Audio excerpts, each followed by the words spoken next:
ठीक है बच्चों, अब कुछ बच्चा टाइप क्वेश्चन कर लेते हैं।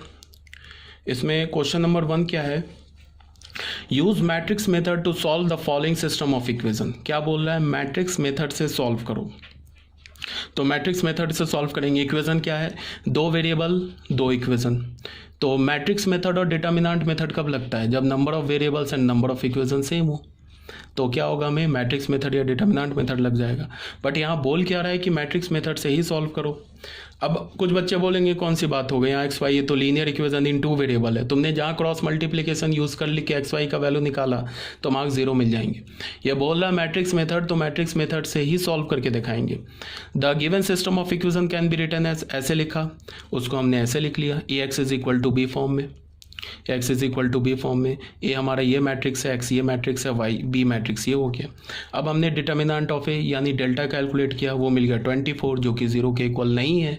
0 के इक्वल नहीं है तो फिर क्या हो जाएगा, कंसिस्टेंट होगा, यूनिक सॉल्यूशन होगा।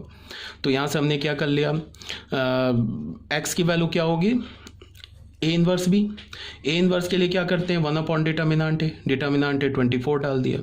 एडजॉइंट के लिए मैंने तुम लोग को शॉर्टकट बता रखा है कि 2x2 ऑर्डर के मैट्रिक्स का एडजॉइंट कैसे निकालते हैं, डायरेक्ट मेथड बता रखा है। एडजॉइंट कैसे निकालते हैं, जो डायगनल के एलिमेंट्स है ना, इसको आपस में इंटरचेंज कर दो, और जो नॉन डायगनल के एलिमेंट्स है उनका साइन चेंज कर दो। तो देखो, डायगनल के एलिमेंट्स को मैंने इंटरचेंज कर दिया और नॉन डायगनल एलिमेंट्स का साइन चेंज कर दिया। तो यहाँ से यहाँ तक ए इन्वर्स हो गया, इनटू बी मैट्रिक्स कर दिया। तो इसको मल्टीप्लाई किया तो हमें ये मिल गया 11/24 एंड 1/24। ये किसके इक्वल हो गया, एक्स मैट्रिक्स के इक्वल हो गया। एक्स मैट्रिक्स किसके इक्वल है, ये एक 2/1 ऑर्डर का मैट्रिक्स है। तो यहाँ से एक्स का वैल्यू इक्वेट किया तो 11/24 आ गया, वाई का वैल्यू इक्वेट किया तो 1/24 आ गया।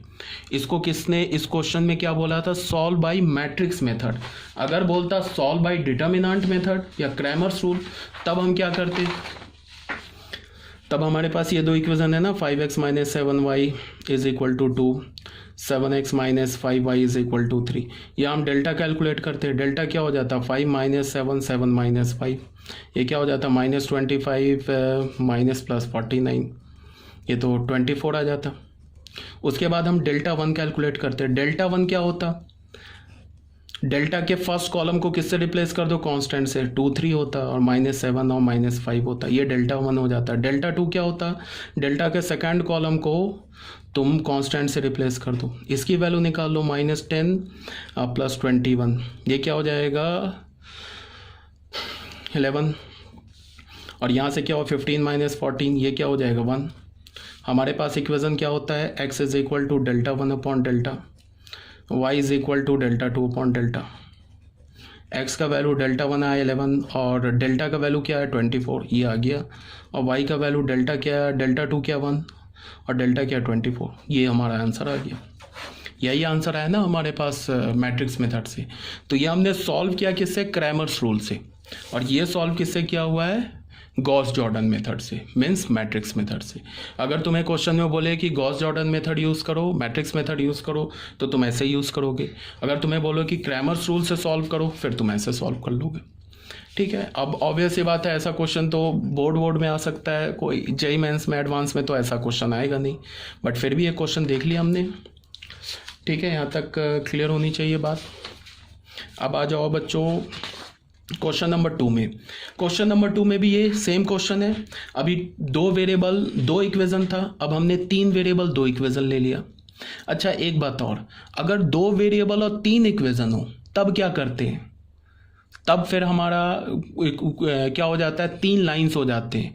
तो 3 लाइंस के केस में हम क्या देखते हैं, कंकरेंसी देखते हैं। अगर तीनों लाइन कंकरेंट हुआ तो फिर सिस्टम ऑफ इक्वेशन क्या हो जाएगा, कंसिस्टेंट हो जाएगा। अब कंकरेंट लाइन कैसे, मैंने बोला कैसे फाइंड आउट करते हैं कि अगर 3 लाइंस कंकरेंट हुआ तो डेल्टा 0 होगा, बट अगर डेल्टा 0 हुआ तो लाइंस कंकरेंट हो भी सकती है और नहीं भी हो सकती है। अगर तीनों लाइंस कंकरेंट है तो हम फिर XYZ की वैल्यू कैसे निकालते हैं, 3 लाइन में से सबसे पहले तीनों लाइंस कंकरेंट है तो उसके लिए हम क्या करेंगे, अगर हमें इन्फॉर्मेशन पता चल गया कि तीनों लाइंस कंकरेंट है, मतलब तीनों लाइन से एक पॉइंट से पास कर रही है, हमें अगर ये पता चल गया तो हम क्या करेंगे, उसके लिए कंकरेंट है तो डेल्टा तो 0 हो ही जाएगा, बट हम XYZ की वैल्यू कैसे निकालेंगे, एक्स वाई की, जेड की नहीं, एक्स वाई की वैल्यू कैसे निकालेंगे? बिकॉज दो वेरिएबल होगा, तीन इक्वेशंस होंगे, दो वेरिएबल में तीन इक्वेशंस होंगे, तो हम कैसे निकालेंगे एक्स वाई की वैल्यू? कोई भी दो इक्वेशन को सॉल्व कर लेंगे। रुक जाओ, तीन इक्वेशंस, दो, हाँ ठीक है, तो दो वेरिएबल तीन इक्वेशन, तो हम एक्स वाई की वैल्यू कैसे निकालेंगे? कोई भी दो इक्वेशन को सॉल्व कर लेंगे, वहाँ से जो एक्स की वैल्यू और वाई की वैल्यू मिलेगी वो वैल्यू क्या हो जाएगी? वही वैल्यू होगी जिस एक्स की वैल्यू और वाई की जो वैल्यू मिलेगी उसी पॉइंट से वो तीनों लाइन पास करेगा। ठीक है, खैर रहने दो, वो तो ऑलरेडी डिस्कस कर रखा है। बट अब यहाँ पे हमारे पास क्या है, इस पे आ जाओ। ये क्वेश्चन नंबर 2 में क्या बोल रहा है? क्वेश्चन नंबर 2 में तीन वेरिएबल्स हैं और तीन इक्वेशंस हैं। ठीक है, तो बोल रहा है कि इसे सॉल्व करो using matrix method, matrix method को यूज करके सॉल्व करो। तो सबसे पहले हमने इस तीनों इक्वेशंस को लिख लिया, मतलब यहाँ पे y मिसिंग है, तो y मिसिंग है, इसका मतलब y का कोफिशिएंट क्या है? 0, यहाँ लिख लिया। यहाँ z मिसिंग है, तो इसका मतलब z का कोफिशिएंट क्या है? 0, उसको ऐसे लिख लिया। उसके बाद हमने इस सिस्टम ऑफ इक्वेशन को ax is equal to B के फॉर्मेट में लिख लिया। ए मैट्रिक्स ये हो गया, एक्स मैट्रिक्स ये हो गया, बी मैट्रिक्स ये हो गया।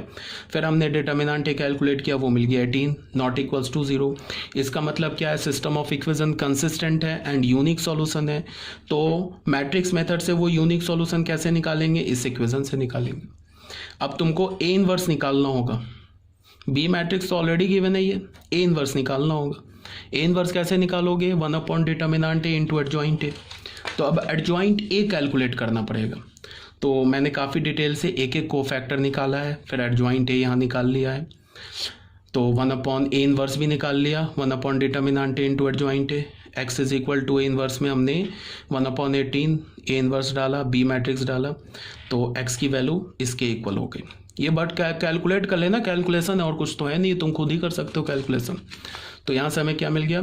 एक्स मैट्रिक्स किसके इक्वल मिल गया? एक वर्टिकल मैट्रिक्स के इक्वल मिल गया 2 1 3 के। एक्स मैट्रिक्स है क्या? Capital x matrix, x y z corresponding elements को इक्वेट कर दिया तो हमें मिल गया x is equal to 2, y is equal to 1 and z is equal to 3। ऐसा क्वेश्चन बोर्ड में आ सकता है, बोर्ड में आ सकता है क्या? कभी मोस्टली पूछ देते हैं कि सॉल्व यूजिंग क्रैम, ये मैट्रिक्स मेथड। हाँ, एक बात और, क्रैमर्स रूल जो है ना वो बोर्ड में नहीं है। कभी भी तुमको जेके बोर्ड में, सीबीएसई बोर्ड में क्रैमर्स रूल नहीं पूछेगा, और ये मैट्रिक्स मेथड है बोर्ड में। तो ये कोई जो अभी मैंने बताया ना x is equal to A inverse B, इसे रट्टा मार जाना, ये आएगा बोर्ड में। ठीक है, तो क्रैमर्स रूल नहीं है। जो कॉम्पिटिटिव एग्जाम होता है उसमें क्या पूछता है? उसमें जनरली कंसिस्टेंसी इनकंसिस्टेंसी पे क्वेश्चन होता है। या तो तीन इक्वेशन दे देगा, लैम्डा का वैल्यू डाल देगा और बोलेगा कि लैम्डा की इस वैल्यू के लिए बताओ कंसिस्टेंट है, यूनिक है, इन्फिनिटली मेनी सॉल्व, ऐसे ही क्वेश्चंस होंगे। ऐसे एक्स वाई जेड का वैल्यू निकालने वाला क्वेश्चन नहीं होगा। अब आ जाओ एक क्वेश्चन और करते हैं हम। जैसे ही हमने क्वेश्चन नंबर अब 3 को देखो, ये क्या है हमारे पास? होमोजीनियस है, d1 d2 d3 0 है। यहाँ से हमने डिटर्मिनेंट ए कैलकुलेट किया, नॉन जीरो। जैसे ही नॉन जीरो मिल गया, हमने क्या बोला? Trivial solution. और वो ट्रिवियल सॉल्यूशन क्या होगा? x0 y0 z0, सीधे आंसर मिल गया, यूनिक सॉल्यूशन, ट्रिवियल सॉल्यूशन। फिर हमें देखो एक होमोजीनियस सिस्टम ऑफ इक्वेशन मिल गया। ठीक है, ये होमोजीनियस सिस्टम ऑफ इक्वेशन का हमने डिटर्मिनेंट कैलकुलेट किया, वो हमें क्या मिल गया? 0। अब जैसे ही ये 0 मिला तो ये जो मैंने बताया ना तुम लोगों को, अभी मैंने बोला है कि ये देखो, ये कौन सा केस है? ये केस है, डिटर्मिनेंट इज इक्वल टू 0। तो यहाँ इन्फिनिटली मेनी सॉल्यूशन ही होगा, उसमें ट्रिवियल सॉल्यूशन भी हो जाएगा, नॉन ट्रिवियल सॉल्यूशन भी हो जाएगा। तो जनरली क्या पूछेगा कि बताओ क्या है? ट्रिवियल सॉल्यूशन है, नॉन ट्रिवियल सॉल्यूशन है, यूनिक सॉल्यूशन है, ऐसे ऑप्शंस होंगे। और अगर हमें पता है कि determinant of A is equals to 0 है और सिस्टम ऑफ इक्वेशन होमोजीनियस है, तब गारंटी है कि जो सिस्टम ऑफ इक्वेशन का जो सॉल्यूशन होगा वो इन्फिनिटली मेनी सॉल्यूशन होगा, उसमें ट्रिवियल भी आ जाएगा एंड नॉन ट्रिवियल भी आ जाएगा।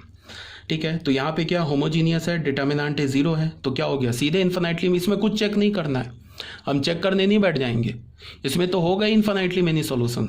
ये क्या हो गया? डिटर्मिनेंट 0, इन्फिनिटली मेनी सॉल्यूशन, इसमें ट्रिवियल भी आ गया, नॉन ट्रिवियल भी आ गया। तो यहाँ पे मैंने क्या लिखा? System of equations represented by the equation 1 2 and 3 must be a coaxial planes. अब मैंने क्या बोला, इसको सुनो ध्यान से। इसमें देखो क्या हो रहा है, यहाँ पे इस तीनों प्लेन्स में देखो क्या हो रहा है। जो क्वेश्चंस होगा ना, क्वेश्चन में तो इतना ही बोलेगा, ऑप्शन दे रखा होगा, यूनिक सॉल्यूशन है, ट्रिवियल सॉल्यूशन है, trivial and non trivial solution है, इनकंसिस्टेंट, ऐसे ही ऑप्शंस आएंगे। ठीक है, तो क्वेश्चन तो तुम देखते ही होमोजीनियस तुम्हें मिला, determinant A not equals to 0 मिला, तो तुम फट से लिख देना इन्फिनाइटली मेनी सॉल्यूशन। अगर ऑप्शन है, अगर ऐसा ऑप्शन है infinitely many solution with trivial and non trivial, तो वो ऑप्शन हो जाएगा। ऐसा भी ऑप्शन हो सकता है infinitely many solution except trivial solution, तो वो ऑप्शन गलत हो जाएगा, बिकॉज हमें पता है कि होमोजीनियस में जब भी इन्फिनाइटली मेनी सॉल्यूशन आएगा उसमें ट्रिवियल भी होगा एंड नॉन ट्रिवियल भी होगा। ठीक है, तो वो फिर गलत हो जाएगा। यहाँ पे मैंने थोड़ा डिटेल कर दिया है इसको समझाने के लिए।